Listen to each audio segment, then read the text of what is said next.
গতকাল ভারতের আকাশে ঘটে যাওয়া ভয়াবহ বিমান দুর্ঘটনায় নিহতদের প্রতি গভীর শ্রদ্ধা সহ শোকাহত পরিবার পরিজনদের সমবেদনা জানিয়েছেন রাজ্যের মন্ত্রী রতনলাল নাথ। আজ নাগিছড়া কৃষি উদ্যান গবেষণা কেন্দ্রে কৃষি বিষয়ক নানা বিষয়ে সংবাদ সম্মেলনে আহ্বান করেছিলেন তিনি। সেখানেই তার এই শোক প্রকাশ। গতকাল আহমেদাবাদ থেকে লন্ডনগামী বিমানে যে ভয়াবহ এবং মর্মান্তিক দুর্ঘটনা ঘটেছে,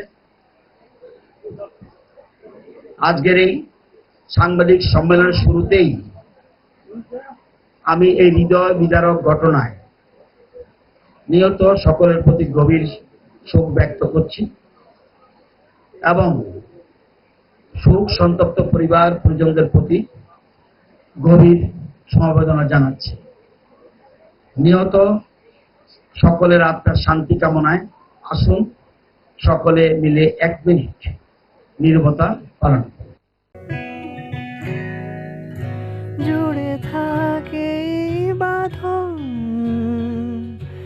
আপনার চেয়েও আপন, জুড়ে থাকে বাঁধন আপনার চেয়েও আপন, আপনার চেয়েও আপন।